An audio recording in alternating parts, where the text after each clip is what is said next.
So far we've seen the ant, the locust, and the spider as examples of good workers. Now, whenever I read this verse, Proverbs 30, verse 28, the spider taketh hold with her hands and is in king's palaces. I've heard people kind of interpret this verse in different ways. It's kind of a cryptic verse. But I'll tell you what I always think of when I read this verse. How working hard actually takes you into a lot of really cool places. You get to go interesting places if you work hard. See, the spider taketh hold with her hands, referring to the work that the spider does. So the spider works hard, and as a result, it dwells in king's palaces. Even the fanciest home or the fanciest palace will have a spider web up in the corner. You'll see it no matter how wealthy they are, right? It gets in there and it builds the web. And I was thinking about in my life, through various jobs that I've had, the cool places that I've gotten to go. And I thought about how when I used to work on alarm systems in residential homes, how I went into some of the wealthiest, fanciest homes imaginable. I remember we would do jobs in Napa, California, the wine country, and we'd go in there, and I mean, some of these neighborhoods were so mind-blowing, I didn't even know that such a neighborhood could exist. Because I've seen fancy houses, I've seen mansions and nice places, but I mean, you'd go into some of these neighborhoods, and I mean, the houses were literally like castles. They had like a drawbridge, and I'm not even joking. I literally saw a house that looked like a castle, and it had a drawbridge. And I mean, other houses looked like these jungle fortresses. They were made out of like these logs, and they had like a wood, greenery, jungle look with plants growing all over it. Just these exotic, it almost looked like an amusement park or something, this neighborhood. Just the super fancy, ridiculously expensive, just multi-million-dollar homes. Now, here's the thing. I'm never going to own a home like that. I don't have a desire to own a home like that. You know, I wouldn't spend my money on such vanity if I had that kind of money. But I'll tell you what, it was cool to go there for one day and to work in that house. You see, fancy things that you own, after a while, you get bored with them anyway. You know, I remember I had a good friend when I was in high school, and his parents were very wealthy, and they lived in a mansion. And I remember the first time I went to his house, I was just mind blown by this mansion that he lived in. And the second time, it still blew me away. But after I'd been to his house 3, 4, 5, 6 times, it got to be where it's just, this is Ryan's house. And you didn't really think anything of it. You didn't really, it didn't knock your socks off like it used to. So spending your life seeking after wealth and riches and money so that you can live in a house with turrets and a drawbridge, you know, is a waste of your life. The Bible says, labor not to be rich. The Bible says, they that will be rich fall into temptation and a snare, and into many foolish and hurtful lusts, which drown men in destruction and perdition. For the love of money is the root of all evil, which while some coveted after, they have erred from the faith, and pierced themselves through with many sorrows.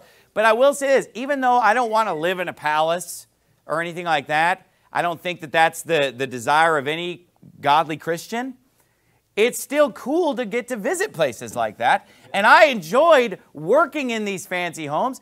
You know, I got to have the best of both worlds. I'm living a life that matters, where I'm serving the Lord, and I'm having children, and I'm raising them, and I'm having my priorities in the right place.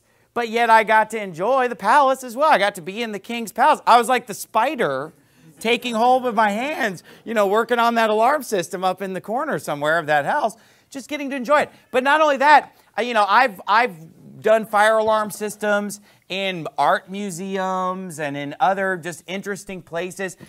I've traveled for business. You know, sometimes work will send you on business. Who here has an example of cool places that you've gone in the course of work? Where did you get to go? The Redwood Forests? Botswana? Yeah, yeah, that's true. I got to go there in the course of my work, too. That was pretty cool. Who else got something? Yeah. Beverly Hills?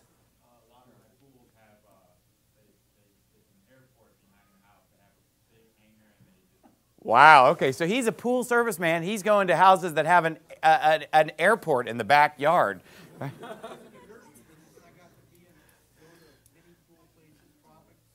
Yeah, all the plant life and everything. Yeah, and I mean, wait, in the back. inside a nuclear reactor. Hey, let's get the Geiger counter on him before we leave and make sure he's not spreading any radioactivity. But the point is that, you know, you get to go cool places with your job. A lot of jobs, you end up getting to see things and experience things and go do cool things and see cool places. And I've been interesting places. You guys have been interesting places. And look, these aren't, some of our jobs that took us there weren't even the most glamorous job imaginable. You know, being an electrician, being a pool man, being a carpenter, whatever. But we get to go cool places. You know, God blesses you when you work hard with some good experiences. You get to see some neat things. And other people, even who have a job that doesn't really take them anywhere, let's say they're just in a cubicle in front of a computer, but a lot of those companies will have like an employee getaway or vacation. I think Brother Fairchild's job is like that, right? They get to go somewhere once a year for morale boost or whatever. And not only that, but if you work hard, you know, you can actually make a little money and go on vacation with some of the money that you made. The point is, you know, working hard, it brings a lot of blessings and it brings a lot of experiences to you that you don't get by sitting around and being lazy. You know, the people who sit around and they're lazy and they don't work hard, they miss out on all these great experiences and on all these cool things that life has to offer. And again, I'm not talking about being rich. I don't think it's right for us to seek to be rich. But I'm just talking about going to work, putting in a good day's work, working with your hands, doing a good job, being like the ant or the locust or the spider, and getting something done. And God's going to reward you for that. You're going to have a house to live in, a modest home. You're going to have food to eat. You're going to be able to support your family. It feels good to be able to do that. And also, God will bring you to interesting places and you get to experience things and do fun things that you'd like to do.